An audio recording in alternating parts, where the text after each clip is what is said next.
There was a period within City Hall that luckily doesn't exist right now, where there were a lot of environmental initiatives passed, one of them being the Virgin River Habitat Conservation Recovery Program, which was a boondoggle to beat all boondoggles. But the City Council was fed by the primary administration at the time, and also consultants that they put on time as experts that really fed a lot of literally lies to the City Council.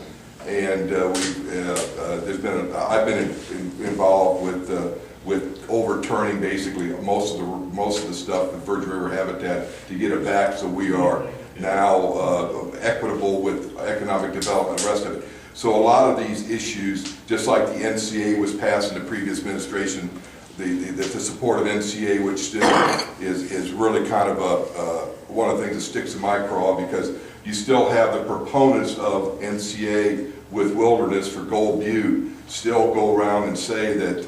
Would you not use the acronym? Tell us what NCA is. National Conservancy Association. National Conservation Area. Conservation Area. There's a with and without wilderness. And basically with wilderness, and that's what the environmental groups want, is with wilderness, which basically states, and I've heard, and I think there was a statement at the previous forum, that, well, we make some consideration for what could be in there. There's no consideration. Once it's named wilderness, you don't take anything mechanized in there, period, in the sentence. There's no negotiations or anything. And you still have, and I was part of a group that was trying to get that rescinded with City Council, and they chose not to do it, although there were some promises made that if going forward they weren't going to get the cooperation, they would come back and rescind it, which they haven't. But you still have the environmental groups that are supporting the National Conservancy Conservation Area, excuse me, National Conservation Area out there, that still go around and promote it by saying that the City Council supports it.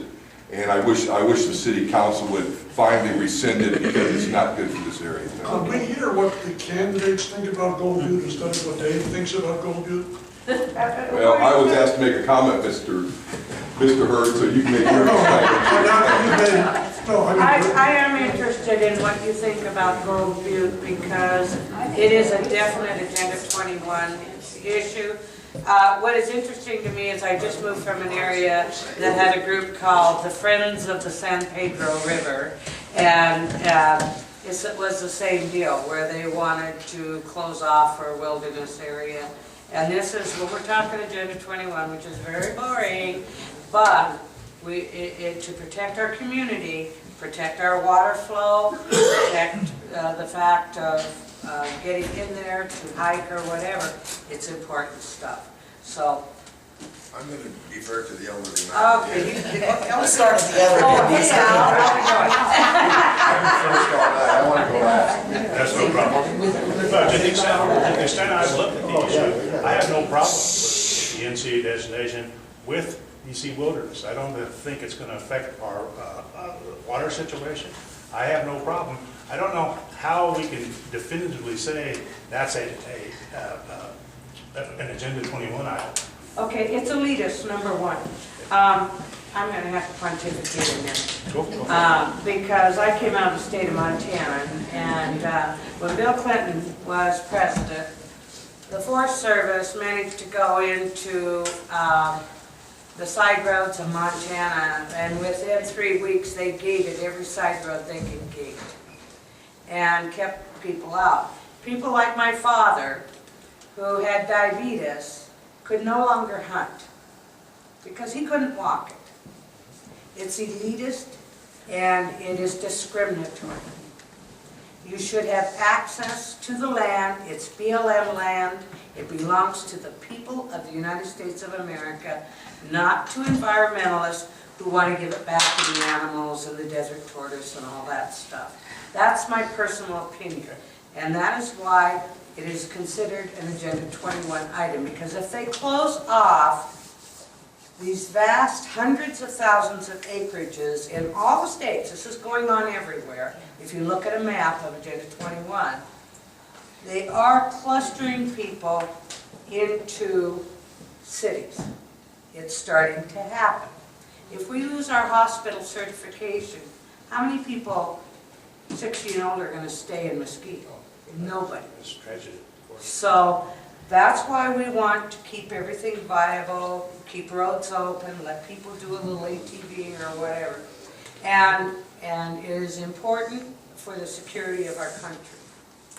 And it is very elitist. It's usually done by younger folks who just don't know what getting old is all about, but we'll find out. Let's hear the observations from the. Okay, yes, okay, Sandra? You know, I've been out to Goldview. I think it's a wonderful place. I do not see a problem with it becoming at least an NCA. I'm not necessarily for or against having wilderness.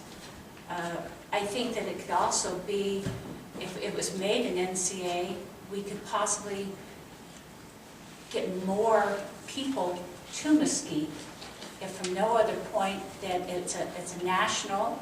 You look at the small towns around any other national park or national monument, it has brought people to there. It has increased the people that live there. It's increased the people that come to visit, which means we get more income into the city. We could have, we talk about, you know, marking us as something besides what is Mesquite. We could actually be classed as maybe the gateway to Goldview. I think it could be a good thing if it became an NCA. Okay. I think we have to be careful. And I think if you go back and you read the original bill that was written, it's not in place anymore. I think it was Shelley Berkeley. One of the pieces that got left out was having Mesquite as a managing partner in this thing. And that's one of the things that we want, if anything is written, and eventually I think something will be written, you know, and we'll either have to vote for or against it. And a national conservation area or claiming it as a national monument. Of course, we all want to protect the petroglyphs and I suppose the desert tortoise and all those other things. I'm from Texas, I thought fences were for cows, not tortoise, but that's another subject. You know, we all want to protect those things, but we don't want to take away people's rights either. I think we have to look carefully at how that bill's drafted. We have to look at how, you know, are we going to be a managing partner? Are we going to be able to say what's going on out there? According to what I've been told after the chamber and several city council people and other muggity-mugs around town met with Senator Horsford, is it Congressman? Congressman. All right, Horsford last week. You know, even he has taken a second look at how is this going? You know, how are we going to look at this and how is it going to be defined? And so I think we're going to have to wait and see what they throw at us and then look at it and say, is this something we want? I don't think anybody in this room, even if you want to go ATVing and fishing and hunting and everything else, you don't want to see people painting graffiti on the petroglyphs. I don't think any of us want that. I think we have to be careful how that's drafted. Well, I happen to be one of the few that's happened to sit in with Congressman Horsford last Sunday morning. And he was gracious enough to, I guess, give us his input, and he's going back to Washington as a freshman congressman and presenting this to his constituents that are going to be involved in these decisions to be made on Goldview. I'm not sure that I totally understand his approach, nor am I totally sure that I trust his approach. Okay. As I've stated before, anytime I can keep the federal government out of my backyard, I'm going to be a lot happier man. There's also talk now that they're approaching almost 500,000 acres in wilderness. We can't let that happen. That's great. Because we don't want to become another Tombstone, Arizona. Wilderness prohibits any mechanized vehicles or whatever to get